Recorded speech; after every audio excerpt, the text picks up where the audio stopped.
A crowd gathered in Boston's South End under a great elm tree on the morning of August 14th, 1765.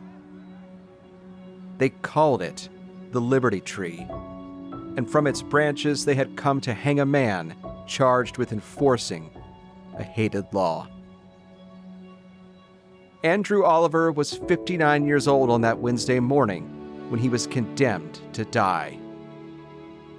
A portrait of Oliver by the British-American artist John Singleton Copley reveals a man with a prominent forehead, a sharp nose, and confident, commanding eyes.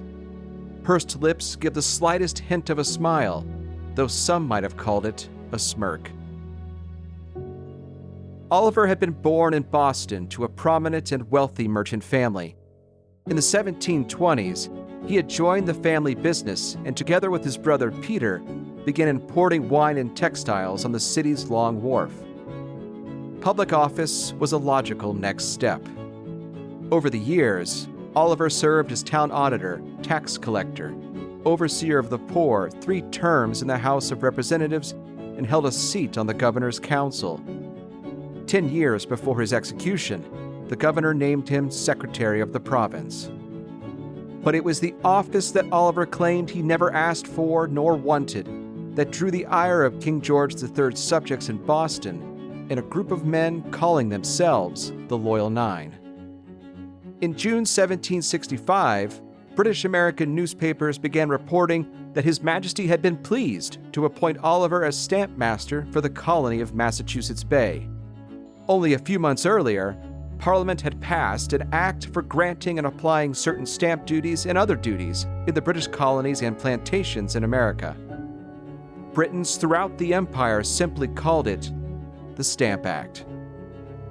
From Nova Scotia to Jamaica, the king had named men in each colony to safeguard and distribute paper imported from Britain, stamped with a special mark. That stamp signified that British Americans who purchased the paper, whether to license attorneys, conduct court business, print newspapers, issue customs clearances, or even make playing cards, had paid the legally required tax. And it signaled their submission to Parliament's supreme authority. Andrew Oliver was chosen to be the king's man in Boston, tasked with carrying out Parliament's will. For the Loyal Nine, a group of Boston artisans and tradesmen, and for the vast majority of white British Americans who believed that they lived in an empire of liberty, the Stamp Act was an abhorrence. To them, the Act of Parliament, set to take effect on November 1st, 1765, was an affront to their British privileges, an attack on their English liberties, and a tax to which none of them had given their consent. And as the king's loyal subjects, they believed they had a duty to defy it. Whether the men calling themselves the Loyal Nine were themselves present under the Liberty Tree that August morning, or whether they thought it best not to be seen amongst the rabble, remains uncertain. What is clear is that they convinced a shoemaker named Ebenezer McIntosh to stir up the growing crowd and hang tyranny by the neck until it was dead. Fortunately for Andrew Oliver, his flesh was not destined for the gallows, only his image in effigy. From the Liberty Tree, the Loyal Nine hung Oliver's false body. To his chest, they pinned the image of a boot with a devil crawling out of it, a subtle swipe at Lord Bute, the former British Prime Minister who some saw as one of the architects of these alleged crimes. While Governor Francis Bernard and his council debated what to do, Thomas Hutchinson, who served as both the colony's lieutenant governor and its chief justice, ordered the sheriff to cut down the effigy of his brother-in-law.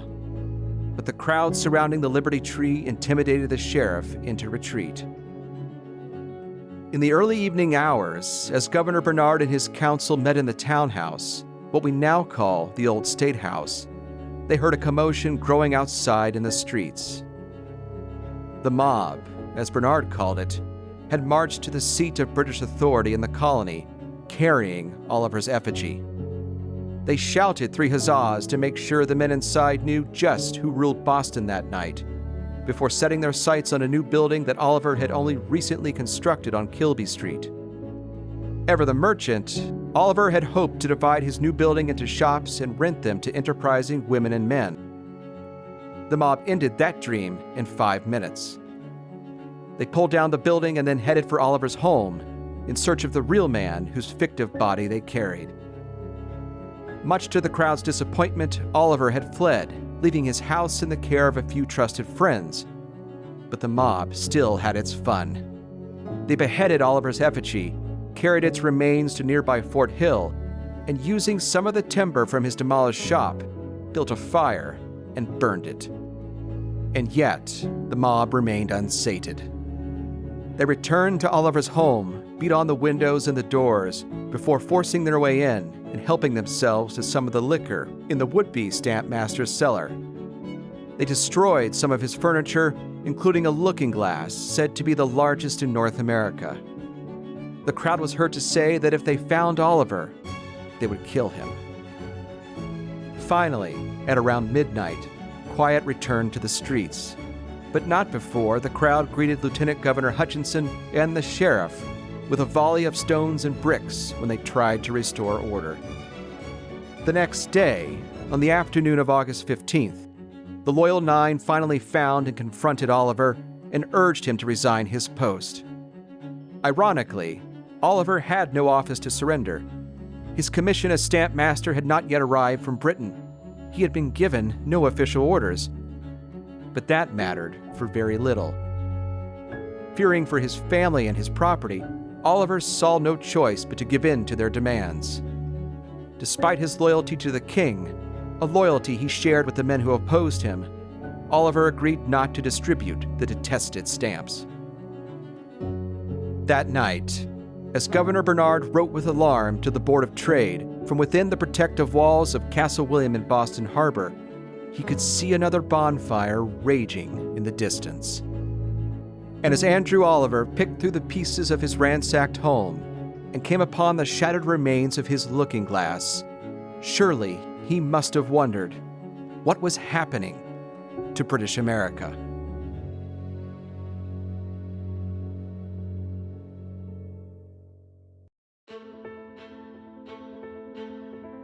I'm Jim Ambuske, and this is Worlds Turned Upside Down, a podcast about the history of the American Revolution. Episode 10, The Stamp.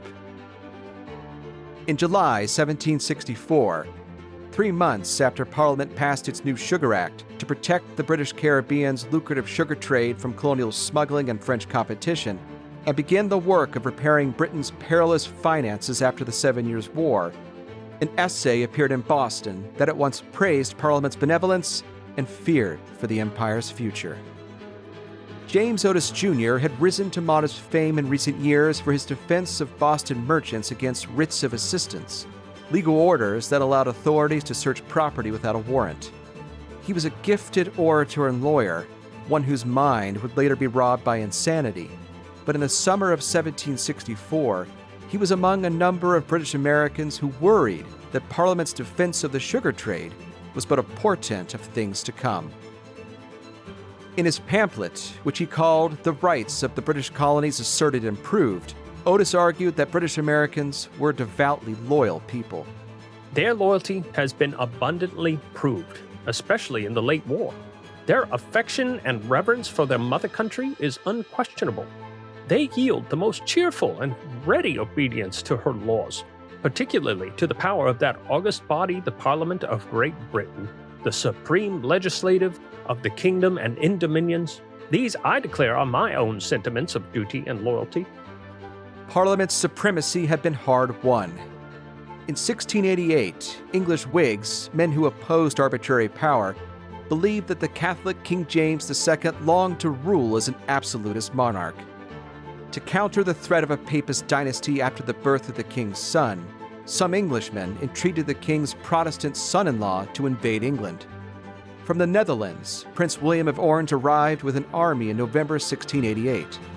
To France, James II fled. Parliament invited William and Mary, his wife and the king's daughter, to take the throne on the condition that they govern their realms and dominions according to parliamentary law. This glorious revolution cemented Parliament's right to rule alongside the crown while ensuring the survival of England's Protestant empire. But that supremacy was not absolute. As Otis argued in his pamphlet, it was based on a contract between the rulers and the ruled. That itself was built on a foundation of natural law and inherent rights, including the right to be taxed with the consent of the governed.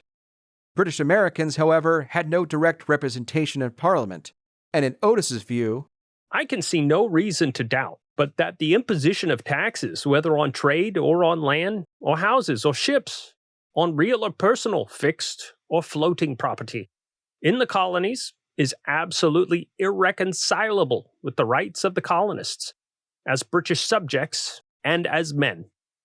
I say men, for in a state of nature no man can take my property from me without my consent. If he does, he deprives me of my liberty and makes me a slave. British Americans believed Parliament had the right to regulate their trade, but not impose taxes to raise revenues. And if the reports coming from Britain that summer were true, that Parliament, led by Prime Minister George Grenville, intended to lay more direct taxes on British America, including stamp duties, then the Sugar Act was just the first light illuminating a much darker path. So, why did Parliament believe the Stamp Act of 1765 was a vital measure to defend British America? And why did Britons throughout the Atlantic world resist it as a threat to their revolutionary, glorious empire of liberty? To begin answering these questions, we'll head first to London, where George III's fears of a future war with France compelled him to draw up plans for a standing army in America. We'll then head down the road to Whitehall, where the king's ministers began considering ways to pay for the soldiers who would defend Britain's American empire, before considering why Britons on both sides of the Atlantic challenged Parliament's right to tax the colonies at all. In the closing months of the 7 Years' War, George III and his soon-to-be former Prime Minister, the Earl of Bute, were under no illusions of a permanent peace with France. The feeling on the part of the king and Bute is that there's going to be another war. It's just a matter of when. They're trying to buy the best situation they can and prepare for the fact that this peace treaty negotiated in 1762 and signed in 63 isn't going to last. That's John Kukla, a historian of early America. One of the things that comes out of this is that George III in 1762 decides that he himself is going to make plans for the future defense of North America. He starts in September of 1762, and by Christmas, he has come up with a plan that would involve having 10,542 officers and men organized in 21 battalions at an estimated annual cost. There's some variation in these estimates, but basically 225,000 pounds annually. The rest of his plan is that the British government will pay for this during 1763, but starting in 1764, somehow or other, the colonies will be taxed by Parliament to pay for it. The king's plan was but one element of an emerging British blueprint to more effectively manage its empire for the common imperial good. That strategy included direct oversight of settlement in colonies like Nova Scotia and East Florida, new laws and regulations to improve the empire's trade and its finances, and the establishment of a proclamation line in the backcountry to divide British from indigenous America. The king's intended standing army would help keep the peace between British settlers and native peoples, and dissuade former subjects of the French king from rebelling against their new royal master. As the 24-year-old king told Lord Bute, "If we don't take precaution, I will venture to affirm, whenever a new war breaks out, we shall run great risk of losing the great advantages we are at this hour to be blessed with by this great, noble, and perfect definitive treaty." Basically, from that point on, from Christmas of 1762, before the treaty is even signed, young George III has committed himself to a plan for defending North America against the anticipation that France is going to resume the war at some point. He's committed himself to a plan that involves imposing taxes on North America in some form or other. Criticism over Bute's handling of the peace negotiations with France and Spain, an unpopular tax on domestic cider, and anti-Scottish rhetoric drove him from office in April 1763. In his place, the king appointed George Grenville as the new prime minister. Grenville is an absolute establishment politician. I think you could argue that he's probably not got a first-rate mind. George III complained that he had the mind of a clerk. He's incredibly well-attuned to how Parliament works. He's a very, very skillful parliamentarian. In fact, if he hadn't been brought into the Bute ministry by George III, his aspiration really was to become Speaker of the House. He was also incredibly hardworking. They used to make jokes about the fact that he would take budget documents to the opera and things like that. One of the sub-ministers in the administration in the 1760s say that he aroused the Americans because he read the American reports and nobody else had. Grenville was in his early 50s when he became prime minister, and he believed, like the Earl of Halifax, that Parliament ought to exercise greater control over the colonies. I think it's very clear that Grenville is in some ways a protege of Halifax. And there's this conflict or this tension in terms of how to approach the management of the colonies. Some British politicians argued that trade alone would sustain the empire, but others, like Grenville and Halifax, believed that colonists' own self-interest would tear the empire apart. Grenville and Halifax all embraced this kind of authoritarian outlook. We need to get tough with the American colonies and we need to impose our authority. The irony is that starting in the 1740s, when they formulate these ideas, their fear is that the colonies are going to grow and eventually they'll become independent.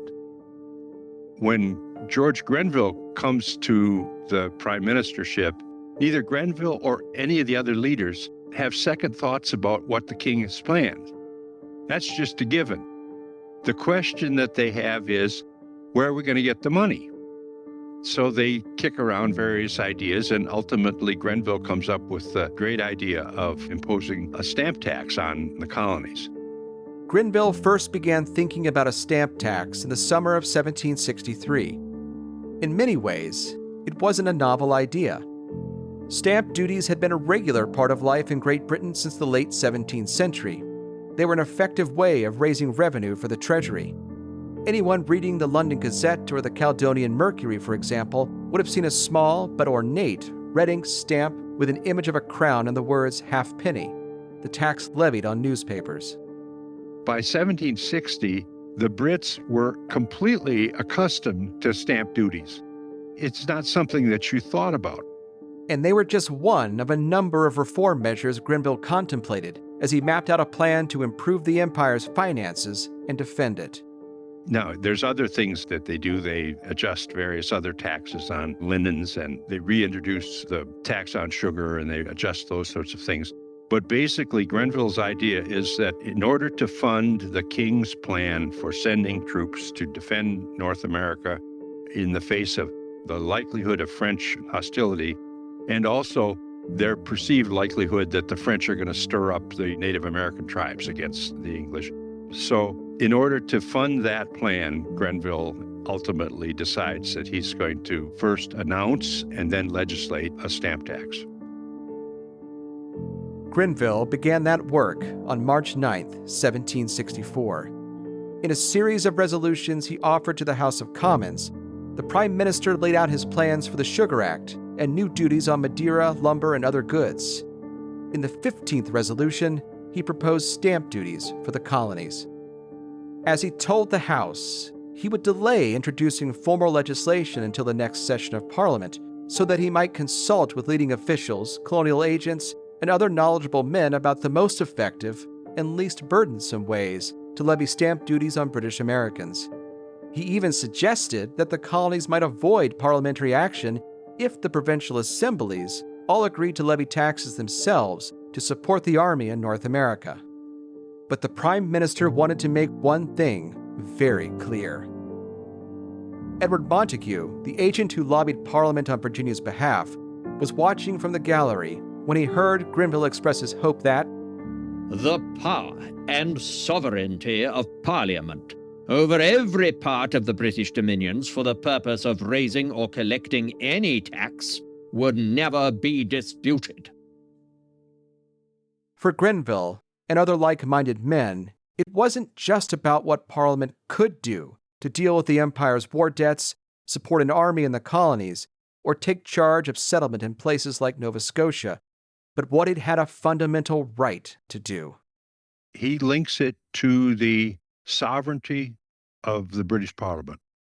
He basically says the question is whether Parliament is going to rule North America or whether the colonial legislatures are going to rule North America.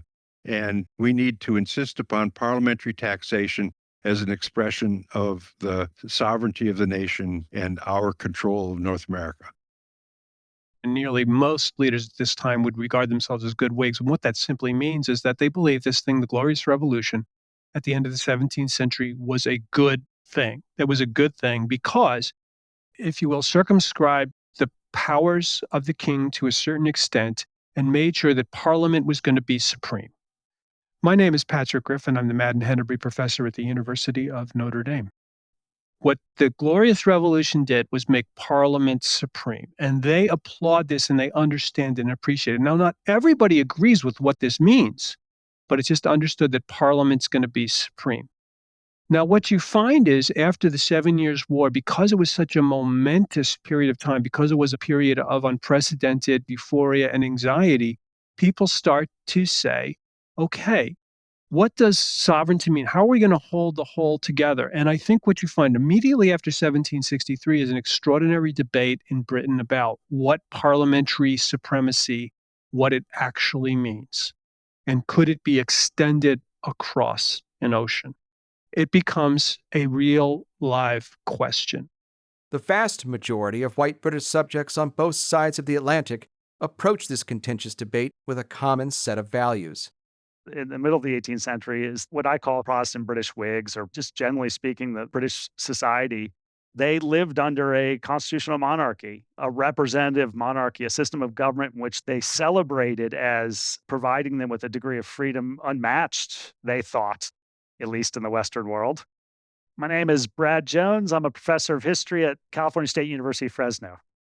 The king himself existed at post-Glorious Revolution within this government. He was not an absolutist. George III, he in many ways held very little power, or was able to express very little power. And the vast majority of power and authority came from Parliament. So they celebrated this, and they carried that tradition to the colonies and elsewhere in the empire in terms of colonial representative governments in the American colonies across the Atlantic. So that was something that British subjects celebrated as one of the great tenets of being British. But even if Britons on both sides of the Atlantic could all agree in principle on what it meant to be British, what that meant in practice, as Parliament attempted to tackle the very real problems of empire after the 7 Years' War, was a much more difficult question. This was especially true for subjects living in Britain's older American colonies. Americans, of course, their colonies were not established under Parliament. Their colonies predated the Glorious Revolution. And so some of the arrangements they have are ones that were based upon the crown. And so agreements that had been forged with the crown had established these colonies. And so as they look at it from a legal perspective, like, yeah, we understand Parliament. They're not fools. We understand the Glorious Revolution. We consider ourselves heirs to the Glorious Revolution as well. You know, we too are Protestant, commercial, maritime, and free. That was more or less what the Glorious Revolution put in place. But at the same time, we have different relationships to the center. In the 17th century, the Crown had granted corporate charters to create colonies like Virginia and Massachusetts Bay. Those charters conferred on settlers and their descendants the same rights as their fellow subjects in England. And in the case of conquered colonies like Jamaica, the Crown issued royal proclamations to confirm those rights. For British Americans, Parliament might well be supreme, but they were connected to the British Empire through the Crown.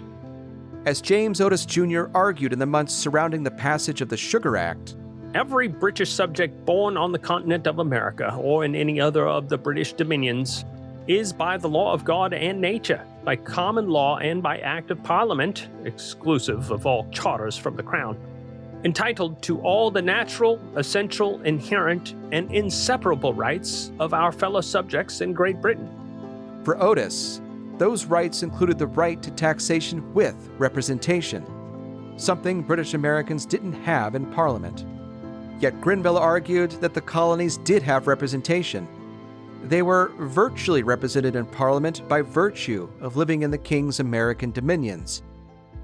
In that sense, they were no different than the vast majority of British subjects who owned no property and could not vote, something very common in the 18th century, and few British politicians doubted Parliament's supreme authority. In fact, when Grenville first introduced the idea of stamp duties in March 1764, he shrewdly asked the House of Commons if any member wished to speak publicly against Parliament's assumed right to tax the colonies.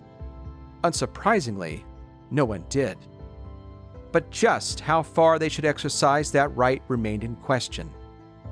The differences between William Pitt, the de facto prime minister in the late 1750s, who had borrowed enormous sums of money to win the war, and Grenville, who had to contend with the financial aftermath of Pitt's decisions, show us how.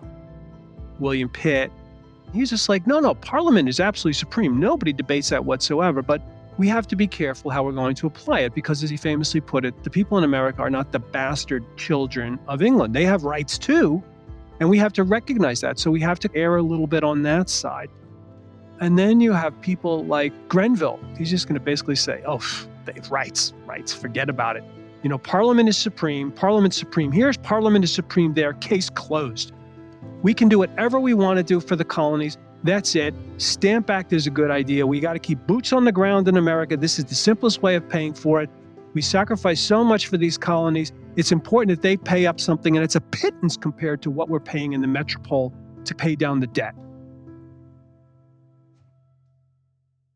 The British American reaction to the mere possibility of stamp duties, of direct taxes in the colonies, was anything but subtle. The Americans get wind of this and they go, oh my God, this is a dangerous precedent. We can't let him do this because if he can establish a stamp tax, then he can tax us for anything. Edward Montague wrote to Williamsburg, Every mention of the Parliament's intention to lay an inland duty upon us gives us fresh apprehension of the fatal consequences that may arise to posterity from such a precedent. Virginia's immediate reaction in spring of 1764, when they get word through their colonial agent that Grenville has announced the possibility of imposing stamp duties. Virginia's top legislators, council, and the top people from the House of Burgesses meet together, and their immediate reaction in 1764 is, this is horrible, this is this is a fatal precedent, and this is awful, do everything you can to fight against it. In London, colonial agents scrambled to meet with Grenville. In May 1764, they asked the Prime Minister if he was serious about his suggestion that the provinces tax themselves and how much they would need to raise in order to avoid parliamentary action. Grenville was serious, he said, but before he gave the agents a figure, he wanted them, and by implication their respective assemblies, to acknowledge Parliament's right to tax them. Here's where he may have those larger debts in mind, because his notion is that if we can establish a clear precedent for taxing North Americans under the Stamp Act, once we've established that precedent, we can tax them as much as we want for anything.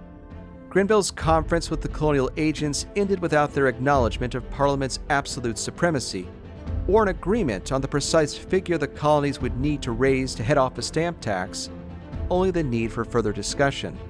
The Prime Minister's apparent unwillingness to provide an estimate of the revenue needed stifled colonial attempts to tax themselves anyway.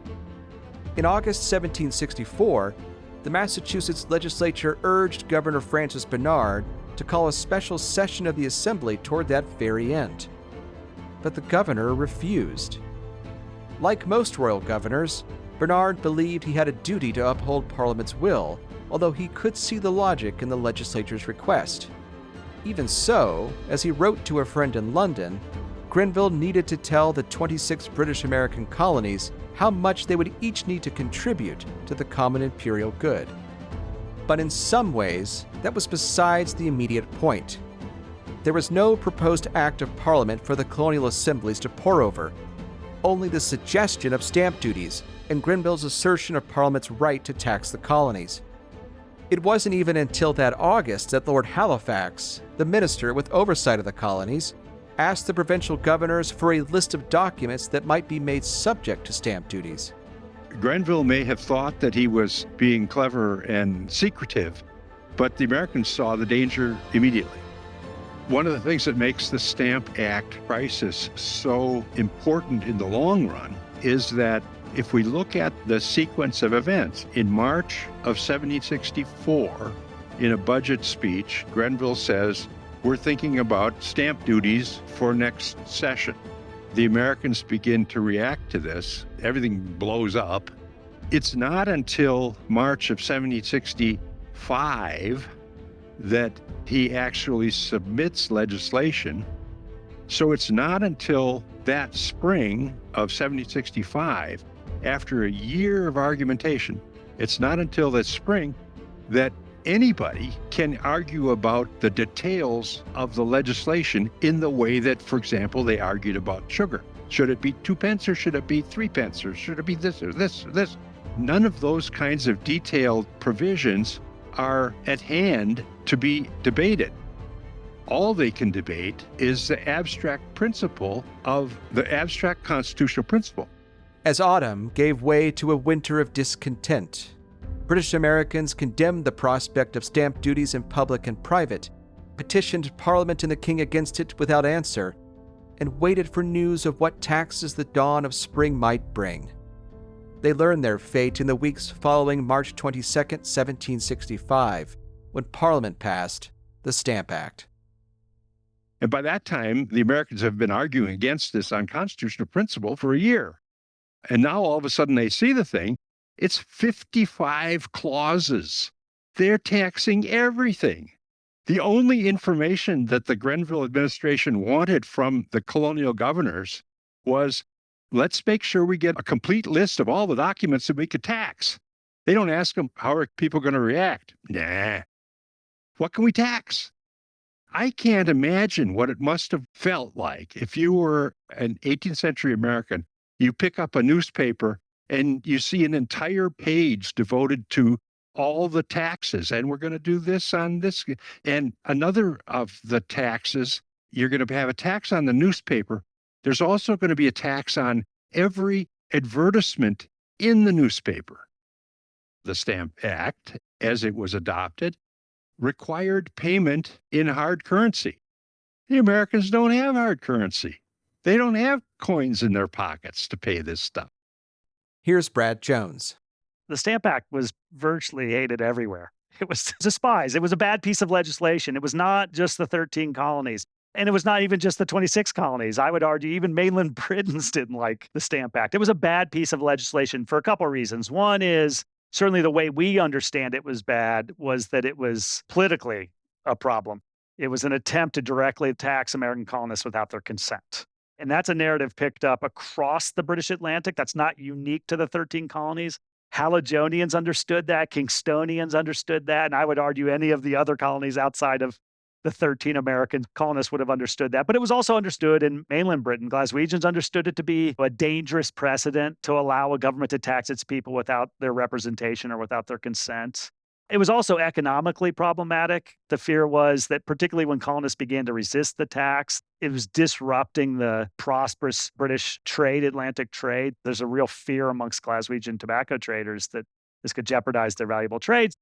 As a matter of the practical terms of the Stamp Act, as a matter of public relations, is a disaster. Just thinking about newspapers and American paper makers under the Stamp Act, as it was adopted in 1765, they were expected to get the paper imported from Great Britain and use that. That's not going to be real popular with American paper manufacturers. It's certainly not popular with newspaper editors. Now, similarly, there's all kinds of levels of stamps from a halfpenny all the way up to 10 shillings. A 10-shilling stamp would go on a college diploma. And then in between, there's all kinds of legal documents. that in order to be regarded as legitimate, the document has to have a stamp on it. The Stamp Act is going to alienate the attorneys. It's going to alienate the printers. You're alienating the people who are most likely to shape opinion. In North America, Virginians led the initial resistance movement, though somewhat unexpectedly.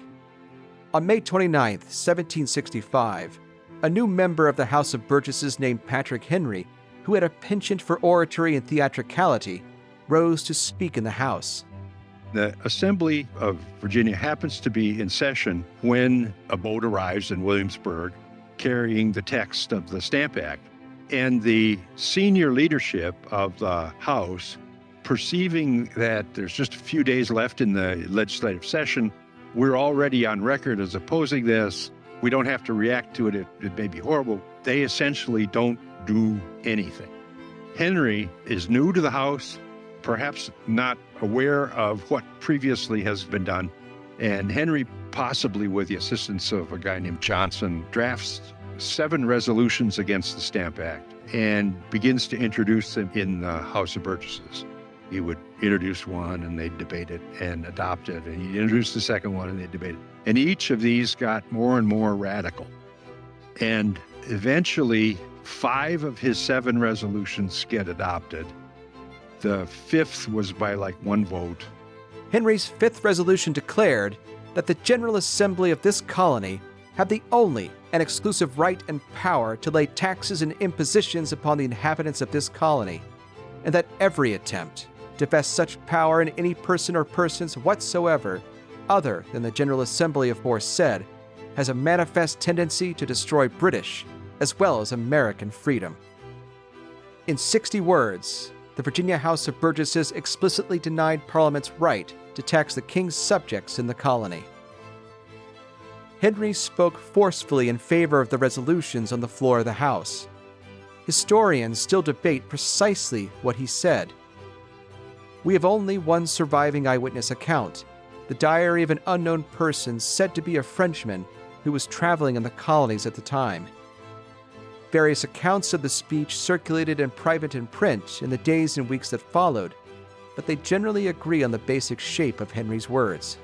Caesar had his Brutus, Charles had his Cromwell, and George III, and at that point somebody cries treason, and Henry says, and George III may profit by their example.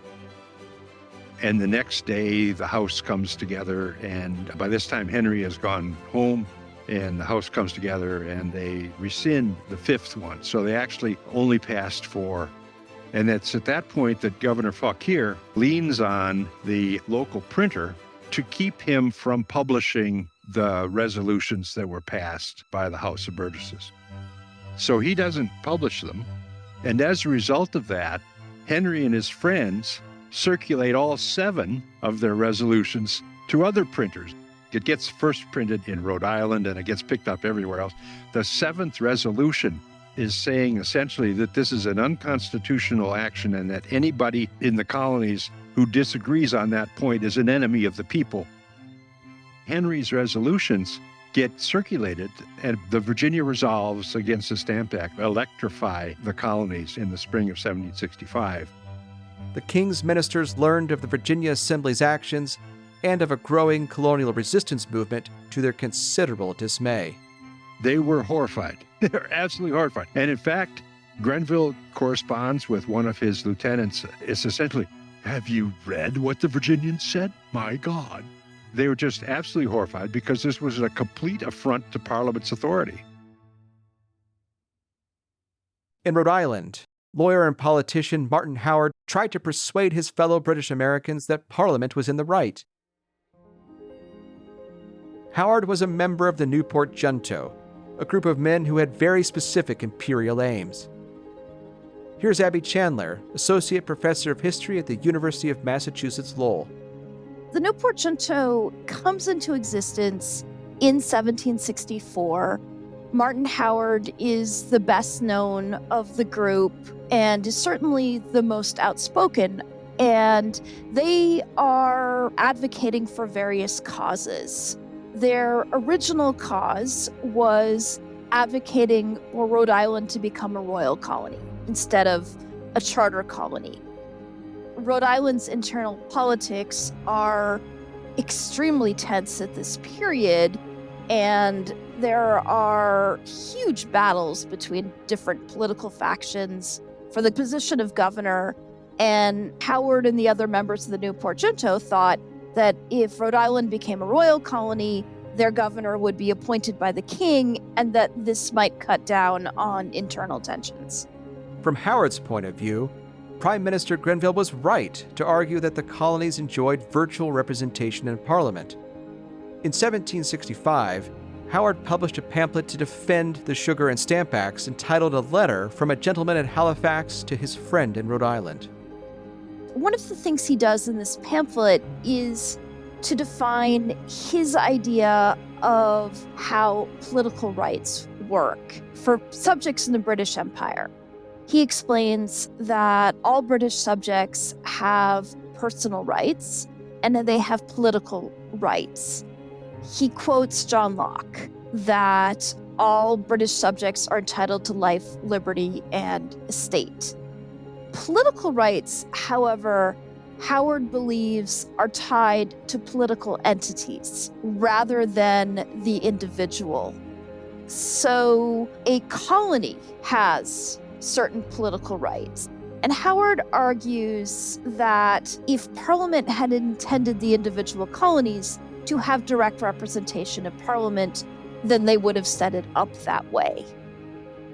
Part of what Martin Howard is doing is calling out his fellow British North American colonists, saying, you are demanding something that most people in Britain don't even have. This is the system. This is how it works. Be happy with your personal rights of life, liberty, and estate. But Howard was in the extreme minority. Here's John Kukla. Stephen Johnson in Connecticut wrote a pamphlet that outlined the American position very well. If the British Parliament have a right to impose a stamp tax, then they have the right to lay on us a poll tax, a land tax, a malt tax, a cider tax, a window tax, a smoke tax, and why not tax us for the light of the sun, the air we breathe, and the ground we are buried in? Prime Minister Grenville stood firm on the question of Parliament's supreme authority. Unfortunately for this able parliamentarian, by July 1765, the king's patience with the man had worn out. Grenville is thrown out of office. Doesn't have anything to do with the Stamp Act. It has to do with the fact that George III is just so annoyed with him that he wants to get him out of he just doesn't want to have to deal with this man anymore. And so he fires Grenville and then looks around to try to find the next guy who can run the government for him. And he ends up with Earl of Rockingham as the next prime minister. Rockingham inherited a government trying to implement a complicated new tax law in a matter of mere months. The Stamp Act is set up in the legislation, which passes in March of 1765. It's set up to go into effect in the colonies on November 1st, 1765. They're going to try to recruit and send 26 stamp officers to the colonies to impose this incredibly unpopular tax on the American people in the course of a few months. I've seen correspondence from the bureaucrats in London in the stamp office who are badgering Grenville and his assistants. Please, we need you to name the next guys. This is the summer, 3-4 months before this thing's supposed to take effect. There are at least a couple of vacant stamp officer positions. Now, mind you, when you're a stamp officer, you need to take oaths and you need to post a 1,000-pound bond. And all that paperwork has to be taken into effect before you can administer the law. And then there's the fact that you've just got that summer, essentially, for the stamp bureaucrats to design the stamp, get them printed. The stamps designed for the colonies look similar to British stamps. A small but ornate red ink stamp with an image of a crown, but with the word America at the top.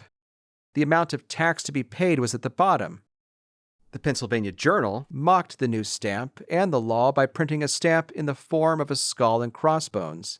It's just patently absurd that you're going to try to impose this kind of a detailed regimen 3,000 miles away.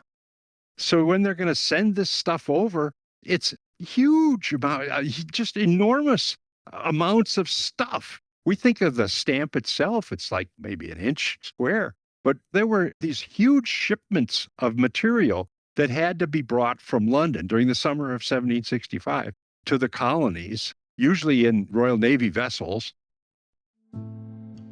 With the Stamp Act scheduled to go into effect in November, British Americans faced the prospect of paying higher prices on newspapers, wills, playing cards, and land grants. In Nova Scotia, a colony largely funded by Parliament, a land boom, and the curious case of an Irish-born veteran of the 7 Years' War named Alexander McNutt helps us to understand what stamp duties meant in real terms. In the 1760s especially, right before peace is declared, you start to see a lot of interest in Nova Scotia coming from Philadelphia, of all places, and this is new. Prior to this, most interest from the other colonies in Nova Scotian land was coming from New England, which is natural enough. I'm Dr. Alexandra Montgomery. I am the manager of the Center for Digital History at Mount Vernon. Starting in the early 1760s, you start seeing huge numbers of Philadelphians, wealthy Philadelphians, famous Philadelphians, Benjamin Franklin, we're talking about various mayors, start to become really interested in the possibility of Nova Scotian land. This is largely led by a gentleman named Alexander McNutt. He is not a Philadelphian. He grows up in backcountry Virginia. He's a classic Scots-Irish guy, and he has connections in Nova Scotia. And Alexander McNutt is a very colorful figure, to put it mildly. He grows up in this classic frontier environment in the Shenandoah Valley, and he ends up being posted in Nova Scotia during the war, and he almost has a religious experience. I imagine him sort of posted in Fort Cumberland, gazing out onto the land, and just the scales fall from his eyes, and he sees his true vision because he spends the rest of his life on a messianic voyage to spread the good word about Nova Scotia. He truly believes that it is his goal in life to make Nova Scotia into this Protestant, preferably Presbyterian, settler paradise. And he takes this zeal with him in attempting to recruit all of these leading Philadelphia businessmen. With quite a bit of success, he is able to create or get himself involved in many, many companies. And he is personally involved in the sale of at least 1 million acres of land in Nova Scotia in the mid-1760s. I like to contrast Alexander McNutt with the Earl of Egmont. Alexander McNutt represents this sort of empire of liberty nation of smallholding farmers. McNutt feels incredibly strongly that land should be divided up. The purpose of the government is to expeditiously dispatch this land to families who will own the land in freehold, who will farm the land, who will practice religious freedom. For Protestants, the limits of his religious freedom are quite clear. It should be for distributing as much land as possible to white smallholding families who will own that land. This is a very familiar vision. It's a very American vision in a lot of ways. The Earl of Egmont represents a very different vision. He is an aristocrat, as you might have guessed by his title. It's not just for show. And what he wants to do is essentially create feudal land holdings in the colonies. He sees the colonies as an opportunity to recreate a style of landholding that, while still much more robust in the United Kingdom than it ever becomes in the colonies, is maybe on its way out. It's consciously retrograde idea about the creation of these manors, to the extent that Egmont is invoking literally William the Conqueror as he's talking about how he wants to divide up his land. There's this fantastic map of his land holdings that he gets in Nova Scotia, in the area that's around what's now Jador, where he's divided it up into these neat little squares, and he's got all of these notes on the side that are basically like, I'm going to give this amount of land because this is the amount of land that William the Conqueror gave to his followers to reward them, and in return, they will owe me service. I see him as the weird vanguard of a bunch of people who are also much more interested in this land as creating landlordism, being landlords. A lot of Nova Scotia councillors who are able to get plum land grants, much to McNutt's chagrin, they're imagining renters. They're imagining tenants. It's a very fundamentally different vision about how the empire should work. It's an empire of strict hierarchy. It's an empire in which people who are close to power have the most control over the land. And it's these two visions that are clashing. But these two competing visions of empire in Nova Scotia could not escape the fact that if Nova Scotians obeyed the Stamp Act, it just makes things a lot more expensive, specifically land transactions. These kinds of transactions are some of the transactions that are specifically targeted by the Stamp Act for this additional cost, this additional duty. So from a very practical perspective, when the Stamp Act passes, costs are going to go way up. with November 1st looming, it became a race against time for land speculators to secure land grants from the provincial government in Halifax. What ends up happening is, in kind of a compromise between the British and Nova Scotian councillors who are signing the paperwork, is this all gets rushed through really quickly. And it gets rushed through on terms that are not great, and it's not really clear if the Crown is going to agree.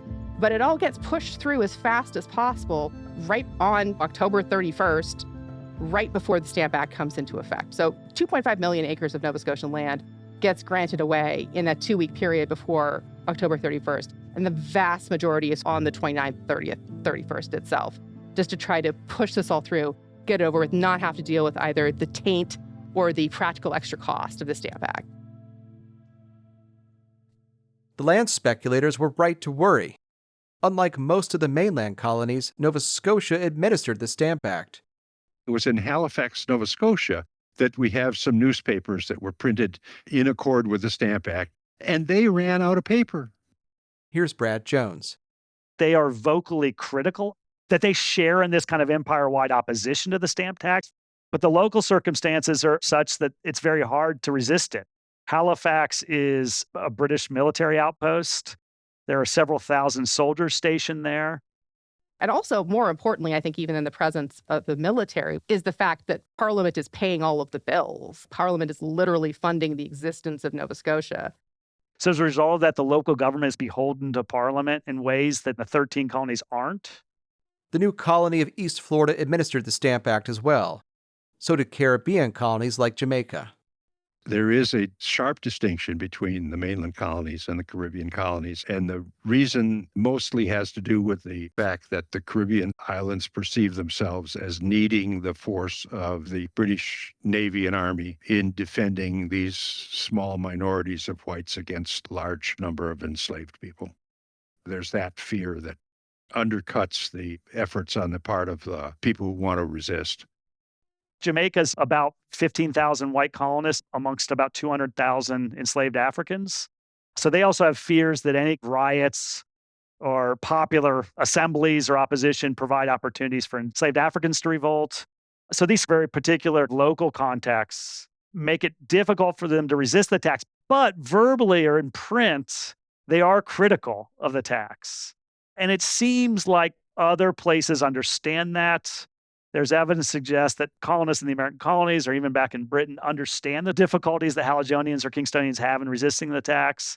Some are critical, some aren't of their behavior, but they live in very different circumstances than certainly New York. My favorite little story about the Stamp Act coming to effect that involves Nova Scotia is in New York in 1765, in December, the new Nova Scotia papers arrived to the port of New York. And the reporting on this is so overblown, so incredibly scandalized. And it includes my favorite quote possibly ever from any publication, which is this one writer in the New York Gazette. He's talking about the appearance of the stamped Halifax paper, and he refers to it as, quote, the most noble, ignoble tragedy that could ever be tragedized since the creation of man. Such an over-the-top quote. I think it really speaks to the height of the passions that people are feeling about the Stamp Act. Local circumstances may have prevented Haligonians or Kingstonians from openly resisting the Stamp Act, but in the majority of the mainland colonies, passionate British Americans chose violence. In the summer of 1765, newspapers began reporting the names of the men whom the king had appointed to distribute stamps in the colonies. If impassioned political arguments or petitions to London couldn't put a stop to the Stamp Act, then perhaps mob action and rioting would. What the Americans decided to do is they say, we've tried to argue against this for all the period. You went ahead and adopted it anyway. Okay, now you enforce it. We're going to do two things. We're going to force the stamp officers to resign, and we're going to prevent any of the stamp materials from being brought ashore. That's what they do. So starting in August of 1765, when the Bostonians intimidate Andrew Oliver into resigning, and up until early November, when the Virginians in early November of 1765 forced the resignation of their stamp officer. Between that time, stamp officers all up and down the East Coast are being run out of office with either threats of physical violence or sometimes with physical violence. At the few places where they're actually able to bring the stamps ashore, like in New York, they have to put them in a castle at the foot of Manhattan and hide them away in order to keep the mob from getting them and burning them. Here's Abby Chandler. The actual actions taken in Rhode Island bear a very close resemblance to the actions taken around that same time in Boston.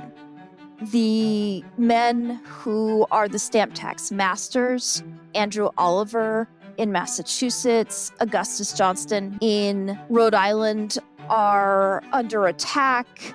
We're going to hang people in effigy, do bad things to it. We're going to attack their houses. That's consistent between the Stamp Act riots in Boston and the Stamp Act riots in Rhode Island. The thing that makes the Stamp Act riots in Rhode Island different is in most of the British colonies, the battle over the Stamp Act is between the royally appointed governors, like Bernard in Massachusetts, and the locally elected legislature. The royally appointed governors are pro-Stamp Act, the legislatures are anti.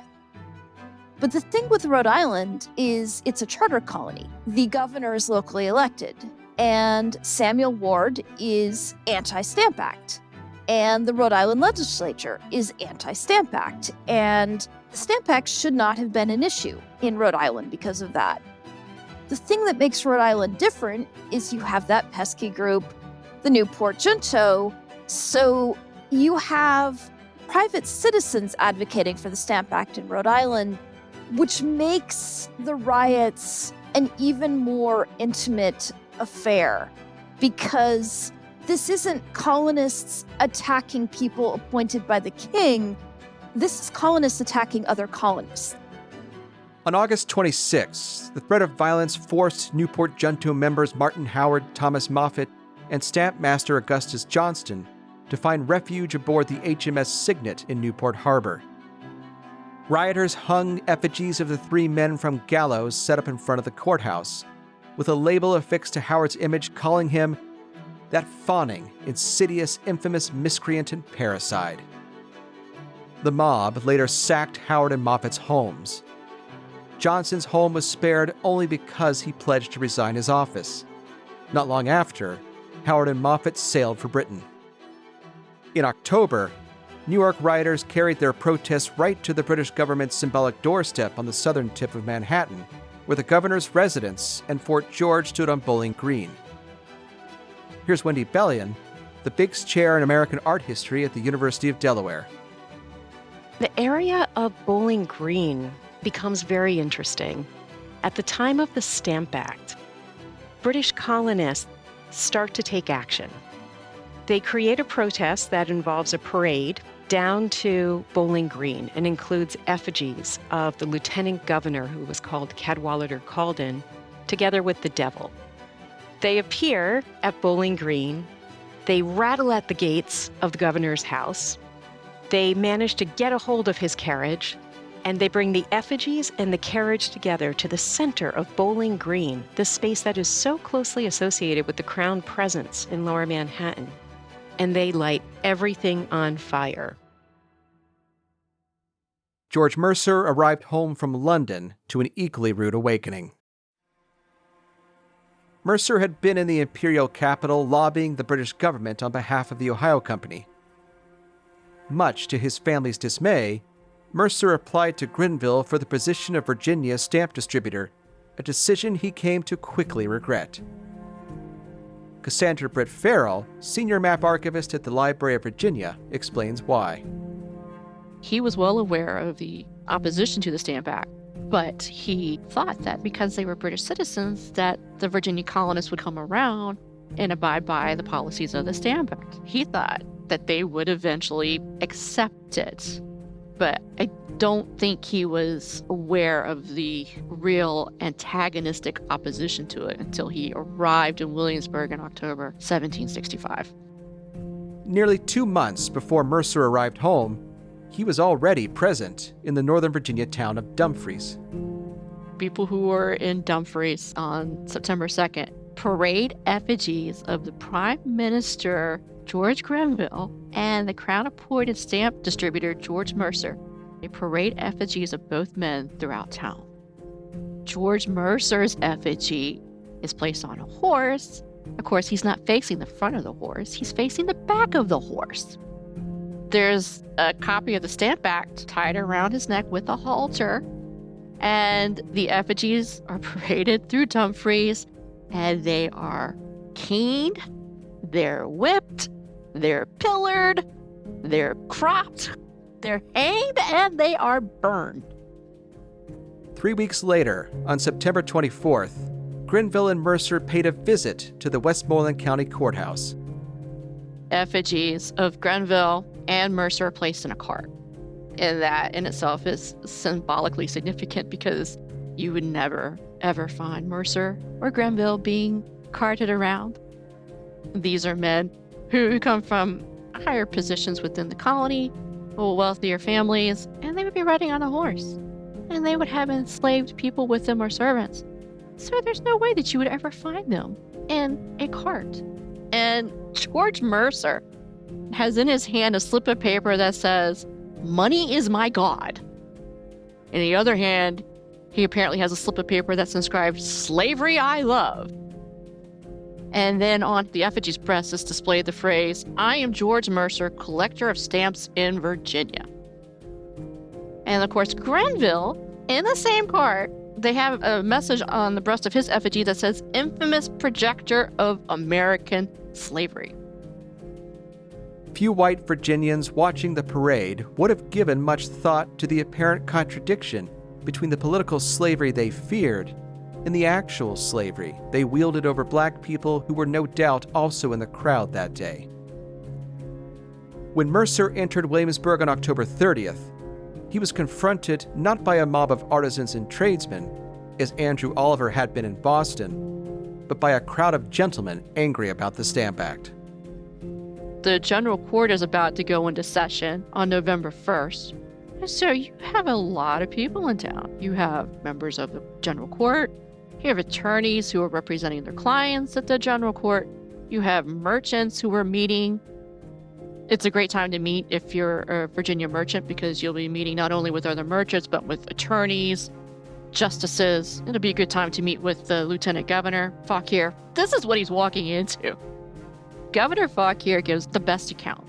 He describes a situation where Mercer walks up and he's immediately confronted by Virginians who are unhappy, very unhappy with the stamp tax.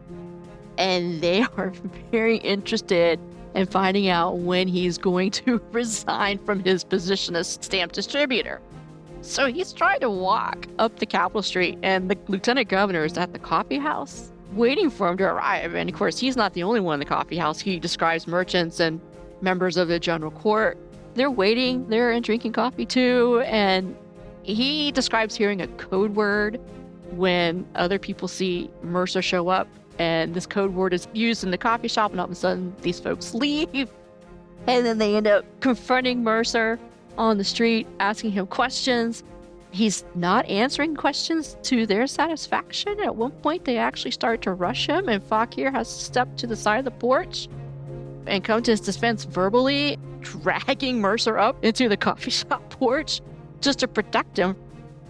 As it comes closer to 5 o'clock and night begins to fall, Fauquier asked Mercer to accompany him back to the governor's palace where Fauquier was residing. And it's there that they had a conversation. Fauquier encouraged him not to resign out of fear necessarily, because he knew that Mercer's family, who was indeed concerned for his safety, was strongly encouraging him to resign. And Mercer had told the crowd that he would give them an answer about whether or not he was going to resign before the Stamp Act went into effect. The next day, he does announce his resignation to the public in Williamsburg. Mercer's resignation closed the General Court. The courts couldn't operate without stamped paper. And because Mercer was not going to distribute the paper, it shut down the general court. And so the general court adjourned until April 1766. And other county courts did not meet. In Westmoreland, they thought it was unconstitutional and they weren't going to abide by it, and therefore they weren't going to meet. But a lot of the county courts did not meet. And so you have justice delayed in Williamsburg and in Virginia because the stamp tax can't be distributed. While British Americans harassed would-be stamp distributors, burned prime ministers and colonial officials in effigy, and destroyed property, some members of the colonial elite gathered in New York City to discuss the crisis. In June, the Massachusetts Assembly circulated a letter calling for a Congress of Delegates to present a united front against the Stamp Act. In the mid-18th century, the word Congress simply meant a meeting. When elected delegates from 9 colonies met in New York that October, the Stamp Act Congress had no legal or constitutional powers, nor did it claim any. The governors of Virginia, North Carolina, and Georgia refused to convene their assemblies to elect delegates, leaving those colonies unrepresented. Nova Scotia and New Hampshire declined to send representatives, and without assemblies of their own, Quebec and East and West Florida had no means to elect delegates anyway. But the delegates who did assemble in New York produced a series of resolutions that captured the sentiments of most British Americans, even if local circumstances shaped how their individual colonies responded to the Stamp Act. In a series of 14 carefully worded resolutions, the delegates affirmed their allegiance to George III, acknowledged the colony's subordination to Parliament, but stated plainly that without representation, Parliament had no right to tax them without their consent.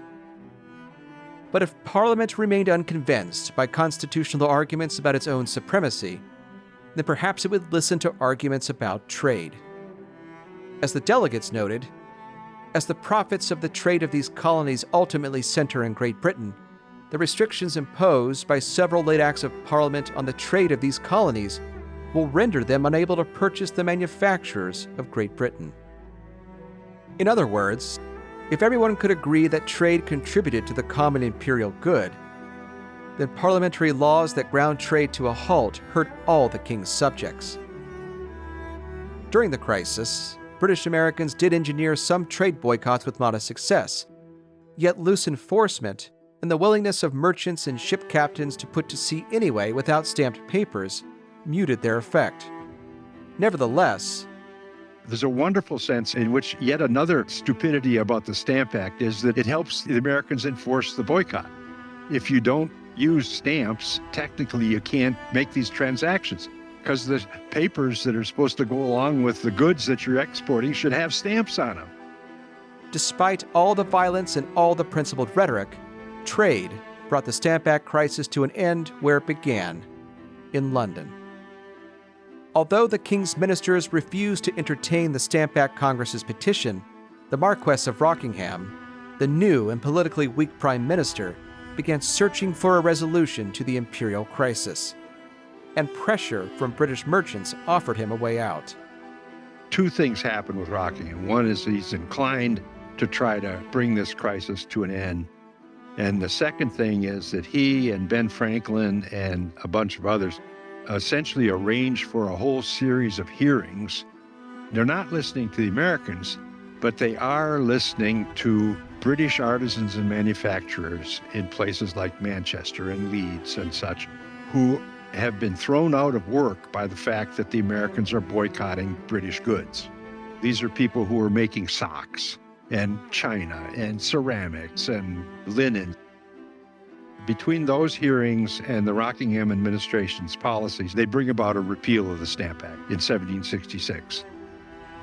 Parliament repealed the Stamp Act on March 18, 1766, just over 2 years since George Grenville first mentioned the possibility of stamp duties in the House of Commons.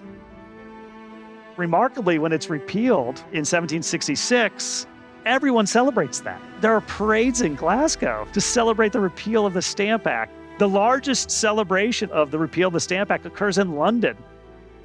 The Stamp Act crisis is not just the story of the passage of the Stamp Act, it's also the story of the repeal of the Stamp Act.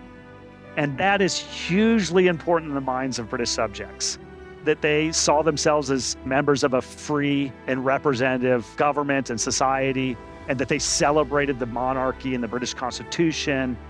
They still were convinced, 18th century British subjects, that humans were innately corrupt and prone to self-interest.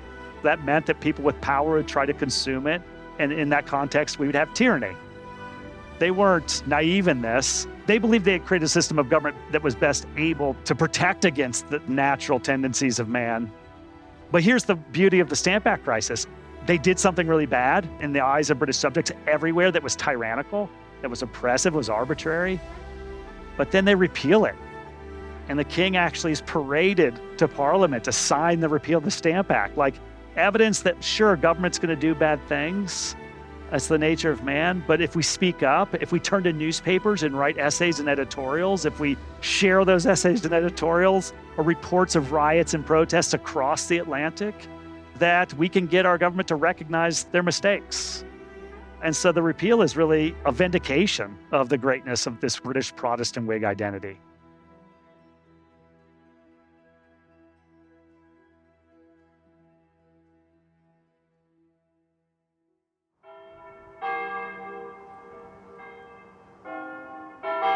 British Americans everywhere rejoiced at the Stamp Act's repeal. They had defended their rights and the rights of the king's subjects everywhere. Boston learned of the repeal on May 16, 1766. 3 days later, Bostonians illuminated public buildings, Governor Bernard entertained guests, and a wealthy merchant named John Hancock supplied the common rabble with 126 gallons of Madeira wine. In New York, the General Assembly voted to commission an equestrian statue of King George III, whom they credited with helping to end the Stamp Act crisis, and one of William Pitt, who had treated the colonies so well during the 7 Years' War and who had urged the Stamp Act's repeal in Parliament. In their euphoria, in their toasts, in their parades, and in their general merriment, British Americans hardly noticed a second act of Parliament passed on the same day as the hated Act's repeal. It was called the Declaratory Act, and it declared that Parliament had the right to legislate for the colonies in all cases whatsoever.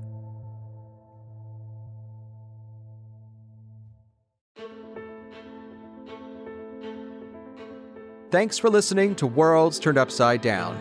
Worlds is a production of R2 Studios, part of the Roy Rosenzweig Center for History and New Media at George Mason University. I'm your host, Jim Ambuske. Head to r2studios.org for a complete transcript of today's episode and suggestions for further reading. Worlds is researched and written by me, with additional research, writing, and script editing by Jeanette Patrick. Jeanette Patrick and I are the executive producers. Grace Mallon is our British correspondent. Our lead audio editor is Kurt Dahl of CD Squared. Amber Pelham and Alexandra Miller are our graduate assistants. Our thanks to John Kukla, Patrick Griffin, Brad Jones, Abby Chandler, Alexander Montgomery, Wendy Bellion, and Cassandra Britt Farrell for sharing their expertise with us in this episode. Thanks also to our voice actors Adam Smith, Mills Kelly, and Beau Robbins. Subscribe to Worlds on your favorite podcast app. Thanks, and we'll see you next time.